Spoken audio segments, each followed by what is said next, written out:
Sabe, ensinar a Bíblia para a criançada às vezes parece uma tarefa super complexa, né? Mas e se na verdade for uma das atividades mais alegres e cheias de significado que uma família pode ter junta? Vamos descobrir juntos como transformar o ensino da Bíblia numa verdadeira jornada de amor, criatividade e, claro, de muita conexão. Olha, o ponto de partida é tudo.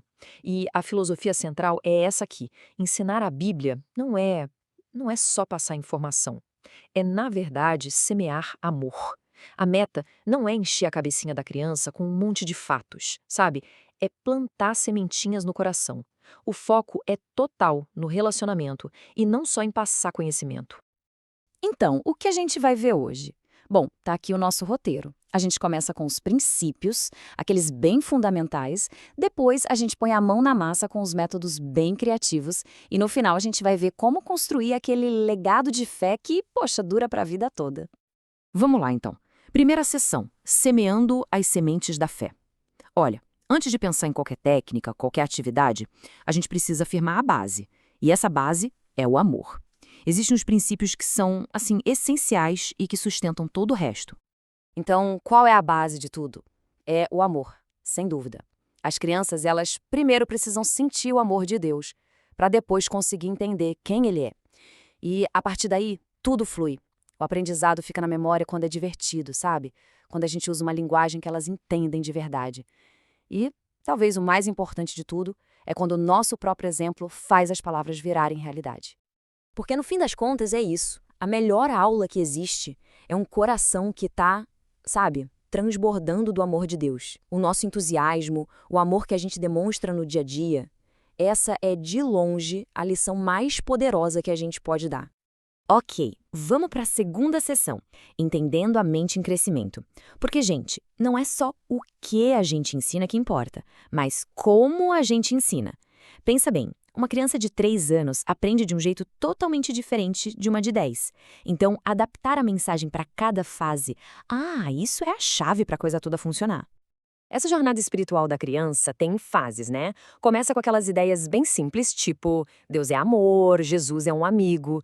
Depois a coisa evolui um pouco, a gente entra nas histórias, nos heróis da fé, nos milagres. E aí, mais pra frente, a gente chega naquelas discussões mais complexas, no pensamento crítico.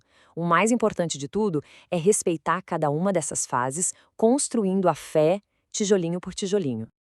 Beleza, terceira sessão, uma caixa de ferramentas de métodos criativos. Agora que a gente já tem a base e já entende as fases, chegou a parte mais divertida, as ferramentas práticas. Como é que a gente faz para dar vida às histórias da Bíblia, para deixar tudo super interativo? A primeira ferramenta, contação de histórias. Gente, isso é uma arte. Em vez de só ler o texto, a gente pode virar os personagens. Faz uma voz diferente para cada um, sabe? Faz umas pausas dramáticas. E o mais legal, pergunta coisas como: e aí, o que você faria se fosse o Davi? Isso transforma a criança de um ouvinte passivo para um participante ativo na hora.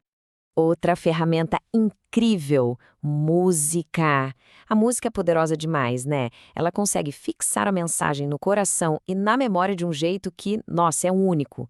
Cantar um versículo com uma melodia que a criança já conhece, ou, sei lá, inventar uma dancinha para representar a travessia do Mar Vermelho, isso transforma o aprendizado numa verdadeira festa. E que tal artes e ofícios? Aprender colocando a mão na massa ajuda demais a mente a guardar informação. Pensa só, atividades como construir o templo com caixas de papelão ou fazer uma colagem bem colorida da Arca de Noé não é só diversão, gente. Essas coisas solidificam a lição de um jeito que a criança pode tocar, pode ver, é super criativo. E claro, não podia faltar o teatro, o faz de conta. As crianças simplesmente amam se transformar nos personagens da história. Usar umas fantasias bem simples, uns cenários feitos em casa mesmo, isso permite que elas não só escutem a história, mas que elas vivam a história. Imagina, poder ser Moisés, a rainha Ester, ou um dos discípulos, é experimentar tudo ali, na pele. Beleza, vamos para a quarta sessão, a fé nos momentos cotidianos. Porque, assim, ter atividades planejadas é ótimo, mas e os momentos que simplesmente acontecem? A verdadeira integração da fé, aquela que fica, acontece no ritmo normal do dia a dia. A verdade é que os melhores ensinamentos muitas vezes não são os planejados, né? Pensa comigo. Um joelho ralado vira uma oportunidade para falar do conforto de Deus. Um arco-íris no céu vira uma conversa sobre as promessas dele. São esses momentos, os mais simples, que se tornam as conexões mais autênticas entre a fé e a vida real. E uma dica para quando a gente for planejar um tempo em família, tipo um devocional, qualidade é muito melhor que quantidade. Sério. É muito melhor ter 5 minutinhos cheios de alegria, de interação, do que meia hora de obrigação que ninguém tá curtindo de verdade. Agora a gente entra num ponto importante. Seção 5. Navegando pelas perguntas difíceis. Porque, vamos ser sinceros, uma hora ou outra os desafios aparecem, as perguntas complexas surgem. Então, como é que a gente navega nessas águas com empatia, com sabedoria? E aí vem aquela pergunta: e se a criança simplesmente não tá nem aí? Perdeu o interesse? É uma pergunta super comum e, poxa, pode ser bem desanimador, né? Mas, isso não é o fim da linha. De jeito nenhum.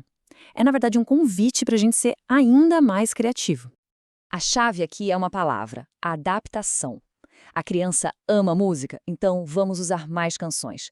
Ela é super competitiva, jogos com temas bíblicos podem ser o caminho. O grande segredo é esse: conectar a fé com os interesses que a criança já tem, em vez de ficar forçando um método que claramente não está funcionando para ela. A diferença toda, gente, está na abordagem. A nossa atitude tem que ser sempre um convite, nunca uma obrigação, uma imposição. A gente oferece, a gente convida, a gente tenta tornar a fé algo atraente, muito diferente de forçar, de culpar ou, pior ainda, de comparar. Afinal, o fruto do Espírito vem do Espírito, né? Não da pressão. E as perguntas difíceis? Porque as crianças são pensadoras profundas. Elas vão perguntar. Vão querer saber por que coisas ruins acontecem, o que tem depois da morte. E aí, como é que a gente responde? Olha, talvez a resposta mais importante que a gente pode dar seja essa aqui. Tá tudo bem em dizer, filho, eu não sei, mas vamos descobrir juntos. Admitir que a gente não tem todas as respostas não é fraqueza de jeito nenhum. É um ato de humildade, de honestidade, e isso transforma a pergunta numa jornada de descoberta que a gente faz junto. E convenhamos, isso vale muito mais do que qualquer resposta pronta. Bom, e com isso a gente chega na nossa última sessão, cultivando um legado duradouro.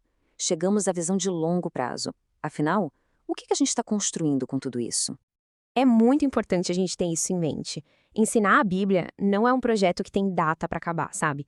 É a construção de um relacionamento contínuo com Deus. A gente não está buscando a perfeição aqui. O que importa de verdade é a constância do amor e o nosso testemunho vivo no dia a dia. E para fechar, fica essa reflexão. No fim de tudo, o grande objetivo não é que as crianças apenas saibam sobre Deus, é que elas sintam Deus, que elas consigam saborear a presença dele na vida delas. Essa é a